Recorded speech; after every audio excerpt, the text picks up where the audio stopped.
I'm Logan Crawford, and right now on Spotlight, we're delighted to introduce you to a very talented author. Her name is Vee Q, and she's here today to talk about her inspiring book, Twice in a Lifetime, and Then Some, A Zest for Life.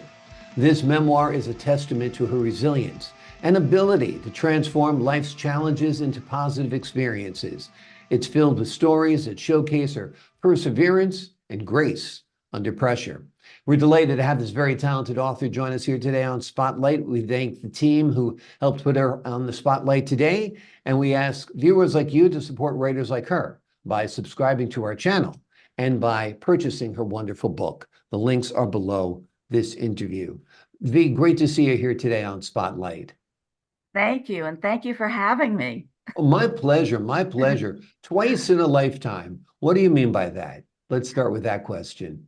Okay, well, it starts with because I had cancer twice. Hmm. So I actually, it started with the book titled Twice in a Lifetime.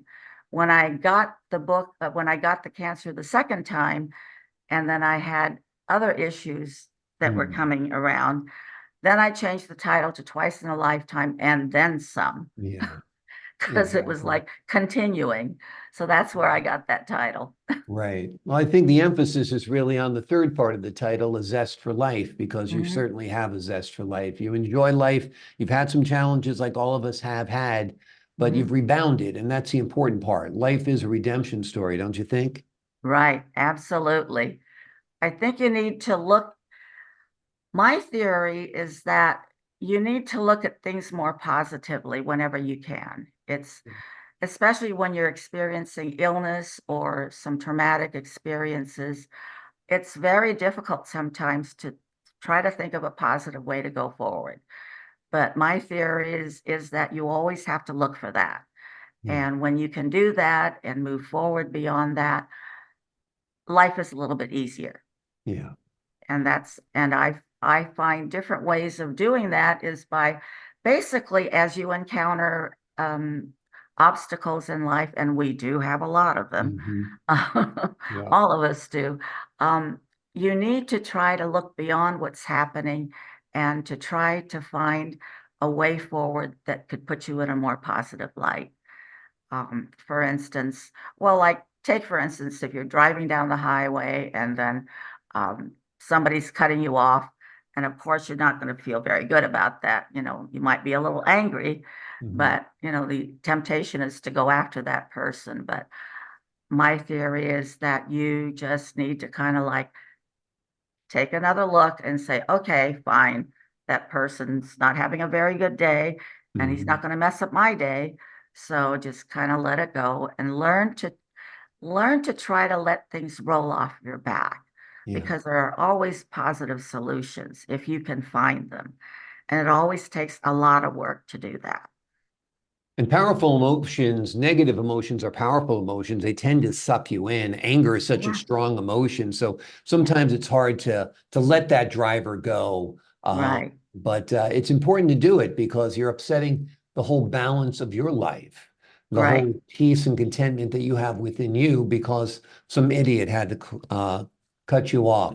When it comes yeah, to health challenges, it can be very disheartening at times. I mean, like you said, you have cancer once, it's awful, and then the nightmare of it came back again or a different type of cancer.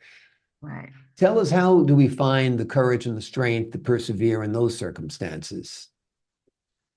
Well, you have to sit back and think about your situation and then try to think of a way forward. If you have an illness, you try to you try to get more involved in solutions. Like, for instance, talking with your doctor a little bit, finding out the different ways, different types of treatments that can get, Mm. and then try to get involved with the solutions and making decisions about your treatment and then going forward. But I always try to look at the positive side of Mm. things. It's not very easy to do that, but it's kind of a learning process. I learned through so many untoward experiences that the only way forward is to really try to find that light, the element that will take you through. For Mm. instance, I travel quite a bit, back and forth from coast to coast. I live in New York. My family's in California, so I'm back and forth quite a bit. Mm. So in my book, I have some instances where, um, and quite a number of them. I have 4 stories, travel stories in there, and you almost always have to encounter uh, delays, you know, Hmm. and that's one of the obstacles that can make you very upset at times. For instance, there was a time when and I have several stories, but this one is kind of a nice poignant story. Traveling from California to New York one time, I had a delay in Nashville. Hmm. And so I had a connection. There was like an hour and a half connection time. And then we got an announcement that it was delayed for a little bit longer, that they were going to clean the plane. Plane had just come in, they were going to clean the plane, and that we'd be on our way very soon. Mm.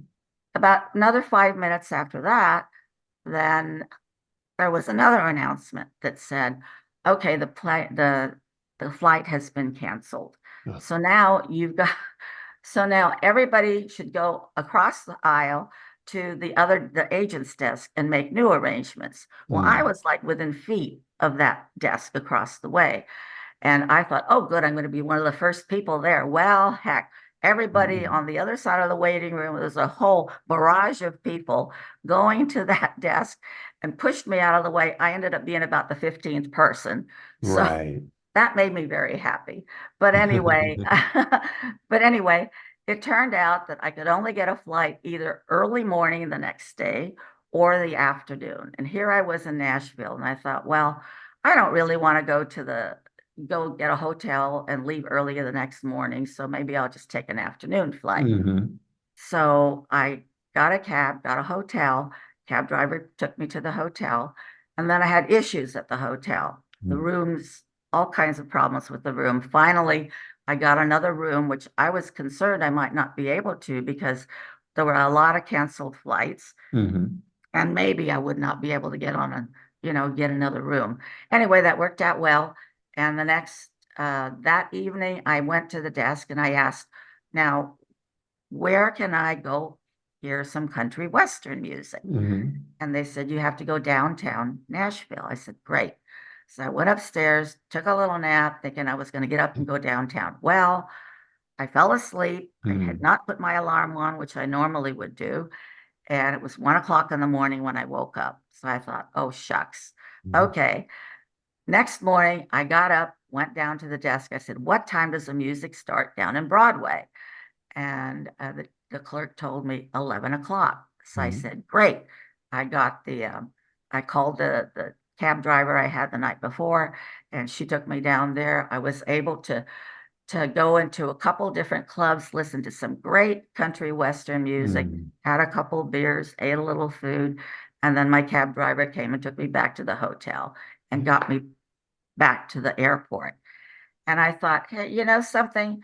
That's just a perfect example how you can turn something that was really an awful negative Yeah. incident and then turned it into a positive. And I felt so good that I had enjoyed some great music, great entertainment, on a trip that was just really going to be spoiled. So that was Exactly. just You, the you took perfect. the lemons that life served you and you made lemonade, which Yeah, is the that's secret right. to life, right?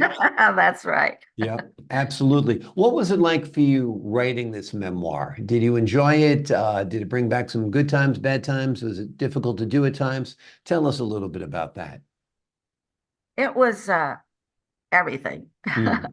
It was inspiring. One of the great things I loved about writing this book was reliving some of the instances in my life that made me happy. And I went all the way back to just sitting and thinking about things. In fact, there's a funny story that I have when I was like 12 years old. And my family, my father supported 7 Mm. people in the family on a minimum wage job. Right. So we lived in San Francisco. There was a beautiful park, Golden Gate Park. So we ended up going there for most of our events. We'd have Easter egg hunts and Mm. things like that in the park. We even had, we'd have uh, we'd have Thanksgiving at the park, and there's a funny story about that. Mhm. But anyway, this one other story I wanted to relay. Uh, I was 12 years old. My brother Max was 10, and we left the picnic, went to the bathroom. We were coming back, and all of a sudden, I looked up, and there was this beautiful coconut up in the Mm. tree. And I said, Max, let's go get that coconut and take it back to the picnic. Yeah. So we started getting rocks. We got rocks and threw them at the coconut. All of a sudden, there was a swarm of bees Oh, geez. Oh, all over no. us. I got a couple of bee stings. Poor Max, he got quite a few. That was some coconut. It's more like a beehive, right? I know. Wow. Coconut to a beehive. Amazing. That's a great story. That's a great I story. And know. yeah, But I've had that misfortune of being a kid where other kids are throwing rocks at the beehive, and I walked by and got bit all over my head oh actually. And I gosh. was 10 years old. Yeah. So it's no fun, but Yeah, that's part of the childhood. And again, your life is about taking those lemons and making lemonade. Your dad didn't have a lot of money, your family didn't have a lot of money, but guess what? The Golden Gate Bridge was your playground. And the yeah, park in front of the Golden Gate Bridge was your playground. And that's where your magnificent memories are. right. This landmark that means so much to many means something personal to you. So that's Yes, great. That's it's wonderful that you've been able to always view your life in that mhm, type of with that type of lens. right. Yeah. There's another story that's actually goes more toward dealing with um, adverse health issues, Hmm. which I think I probably should, kind of expound on a little bit. Sure. Um, I was diagnosed with uh, giant cell arteritis. I had uh, temple pain in my temples for about Mm-hmm. 3 weeks, and I didn't seek any help until about 3 weeks later. I have rheumatoid arthritis, and the doctor that saw me, my regular doctor was not in, so there was another doctor who saw me, and he indicated that I had to go to the hospital because of the rheumatoid arthritis. I could possibly lose my eyesight, and Mm-hmm. I didn't believe him really. But anyway, he got my doctor on the phone, who got on the phone and said, "You have to do this. You have to get yourself admitted so we can see what's going on." Well, they didn't find anything then. So then I had to go have a 2.5, it's supposed to be a 2.5 hour surgery, Mm-hmm. but it turned out to be a 3.5 hour surgery. But I was fully conscious. Mm-hmm. And so they were working around with their instruments, going around through my brain. Meanwhile, I'm lying there and I'm getting more anxious because the doctors are sitting there, contemplating where to go next. Well, we can't find anything here. Then maybe we better go over in this direction. No, nothing there. Then we probably should go over here. Let's try over here. Meanwhile, I'm laying there listening to all this and I'm just totally freaking out. And I thought, okay, Mm-hmm.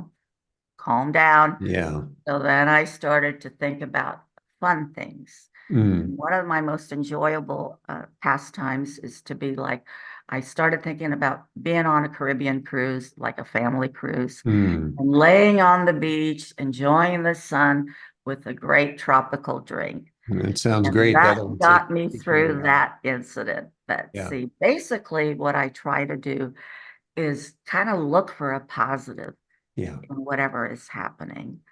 And that made writing the book a little more interesting because I put little stories like that in there. And Absolutely. it's you can find positive in mostly anything. And also look for a little humor. Mm-hmm. Humor is a great medicine. Exactly. Yep.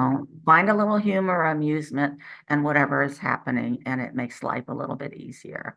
Absolutely. Great advice, V. VQ has written a terrific book. It'll help you with whatever challenges you're facing in life. Plus, you'll be entertained by the story of her life and the wonderful stories that she shares within the pages of this book. It is called Twice in a Lifetime and Then Some, A Zest for Life. This is a woman and a writer who has a knack of taking those lemons, turning them into lemonades and lemon smoothies and lemon slurpees and all the good things and having a little fun. Right. V, There's they, a Go There's ahead. a short chapter in my book. If you'll Mhm. allow me, it kind of gives a good insight into how one might turn negatives into positives. Sure.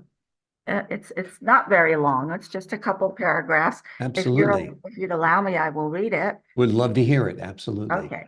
It's toward the beginning of the book, Hmm. and it's called Overcoming Life's Obstacles. Hmm. Life is but one quick visit in time, and time is precious. With each fork in the road, with each obstacle, and at every turn, we must strive to take control of the situation. Unfortunately, we are often limited in time to make a decision as to which direction to take. By quickly and thoughtfully analyzing a situation and then going forward, one can lessen the stress of the circumstance at hand. Especially when encountering adverse health issues, one could easily feel totally helpless. Regardless of the circumstance, overcoming the feeling of helplessness could strengthen your constitution and offer relief. This strengthening of oneself may be accomplished by making a concerted effort to quickly assess a circumstance and options available, and by going forth with the best, most thought out decision for the optimum possible result. Once you have weighed your options and have made your informed decision, you may begin to experience relief and reduced anxiety because you have now gained control of your situation. As to the many unforeseen, untoward circumstances that come across our lives, trying to minimize the time you allow to feel anger or frustration may relieve the stress and propel you forward with a more positive frame of mind. Finding humor when possible is an added dose of medicine. When I have been successful in exercising these practices, the outcomes have left me with a more enlightened outlook going forward. Wonderful. Beautiful. Well said. Well written. Perfect philosophy on life because we're all going to get those curveballs thrown at us. It's a matter of knocking them out of the park and making something out of it. Vee, Yeah. thank you so much for joining us here today on Spotlight. Thank you. Thank you for having me again. My pleasure. Love talking with you. And to the folks at home, I'm Logan Crawford, thanking you for your time this time. Until next time on Spotlight.